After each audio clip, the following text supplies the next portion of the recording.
Afternoon. Welcome back. Just breezing through hour one here.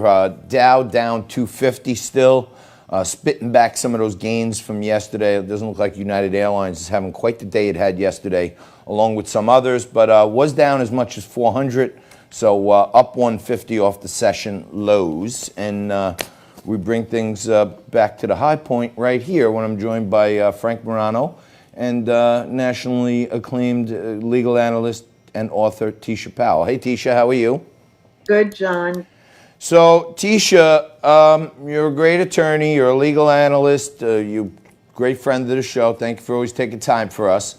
But the new rally cry is defund the police.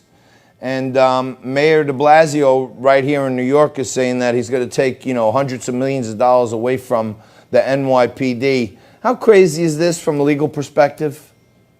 It's crazy. It makes every black woman in America that want to cry, because I'm just wondering who's going to protect us from the Ku Klux Klan? Who's going to protect women from rape? I mean, the police does serve, a duty to us, and they have families too. I mean, the police, we all have relatives that are cops. All cops are not bad, John. I'm just surprised what de Blasio is doing, and I think maybe it's time for him to probably come down from his crown. Maybe he's not capable of being mayor anymore. Well, it's very interesting. I saw something yesterday that I never thought I'd see in New York, which is a whole bunch of the mayor's own staffers, current and former, leading a protest against their boss. I mean, that would not happen under Bloomberg, would not happen under Giuliani, would not happen under Dinkins, wouldn't happen under Ed Koch, that's for sure. I've never seen a mayor's own staff protesting him. But Teisha, I certainly agree with your commentary about dismantling or defunding the NYPD or any police department being just a fool's errand.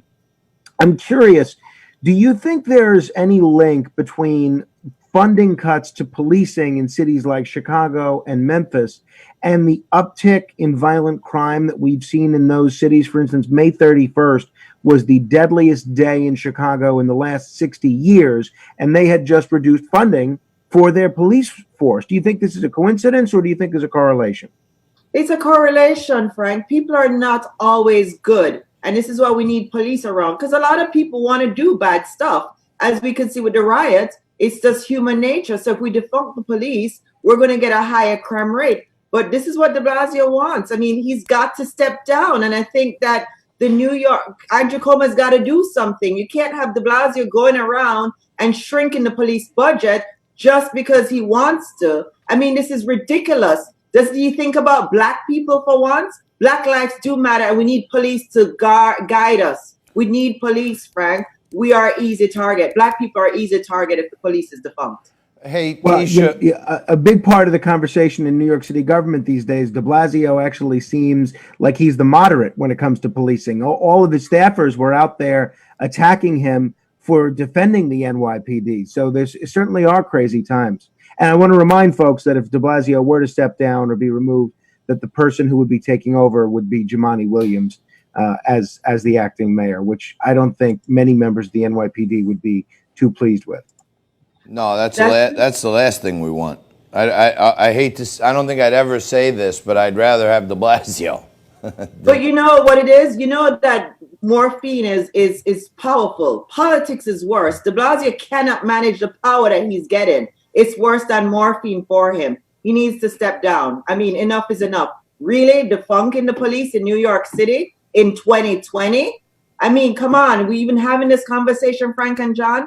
Don't you think this is even unrealistic that we're talking about this today? Yeah. Don't you think something's got to be done? The man has lost his mind. I think it's bizarre, but that doesn't mean that de Blasio is going to step down. That's for sure. But there's this whole thing, I was talking about it earlier, where it's such a small percentage, right? And does even though we all know the old adage, one bad apple spoils the whole bunch, the whole bunch of men in blue and women in blue is not really spoiled, right? It literally is the bad apples, and we got to try to fix the bad apples, not throw out the whole batch of apples. And that's the reality of, people are saying, I do understand. I feel bad what happened. A mom lost her son, but we don't live in a perfect world here. And like you said, John, it's only a few cops. We're not going to destroy the whole police academy because a few bad cops got in. I mean, do we throw out our food because we got food poisoning once? No, we go back and we keep eating the next day, right? Well, that's questionable. I may not go back to the restaurant again if you know, not the perfect analogy, but you're perfectly imperfect. And if I hadn't mentioned it, you got to go out and check out Teisha's book, Trump Must Win. Discover the dark days Americans will face if Trump is not reelected in 2020. A lot of polls out there. I don't put a lot of weight in the polls because they were all wrong last time. But a lot of polls out there are saying that Trump's unfavorables are like 57%. You think the heartland of America is still right there with him like they always were? There are closet Republicans, they're closet Trump supporters, you know. So if I were Joe Biden, I wouldn't be getting that excited. I mean, Hillary Clinton did have polls going in with really high numbers, and we know what happened with her. She's not president. So I think that Joe Biden needs to start coming out and start hitting and trying to make something of this, you know. Biden also is not for the police being defunct. So I don't even know why Black Lives Matter or all of these mayors think that they're going to get the support from Biden or Trump. But this is not good for America. And yes, polls are rigged, John. Unfortunately, polls can be rigged. George Soros is a billionaire. There's a lot of billionaires out there, and they have money that can rig polls, John. So we can't put our faith in polls. I think that American people need to understand that polls are done by billionaires who don't want Trump back into office. So people need to go out and vote for Trump in the droves come November 2020 and just ignore the polls and go out in droves. Teisha, it just reported in the last few minutes, Mayor de Blasio is apparently going to name and paint Black Lives Matter on one street in each borough, just as Washington, D.C. did. Curious, what was your reaction to what they did in D.C. and what we're doing here in New York? Great. If that's what we need to do in order to move forward with the police, let's do it. Anything they want at this point. You know, Black Lives Matter. What about the Black baby lives? What about the Blacks that are in jail? What is de Blasio going to do about that? Why isn't he trying to help Black baby mothers that are afraid of abortions? You know, he's painting Black Lives Matter on, but what about the ones that got aborted? Why aren't people talking about them? Why can't we make a memorial for it? This is why we're going for Trump again. This is why a lot of Black baby mothers are going for Donald Trump. We don't want to lose our Black sons during abortions. Does President Trump risk alienating some moderate voters with some of the tweets he put out, like this morning, suggesting this 75-year-old Buffalo man was actually an Antifa provocateur? Does he take people that are on the fence between he and Biden and kind of push them towards Biden with comments like that? No, he does not, because it's a tweet. It's a tweet. People know in their hearts that Trump wants what's best for America. You know, he wants what's best for all of us. It's just a tweet. It's a tweet. Comer and the Democratic Party, they're going to run with it because they have nothing else to do this year, because it's predicted that Donald Trump is going to win in a landslide. And Comer, Biden, they don't want that. That's why George Soros is behind all of this Black Lives Matter protest. He's a very powerful man, Frank and John. George Soros is worth billions of dollars, and nobody's bringing to the attention that maybe the Soroses are the ones behind all this protest and all of this unrest in America.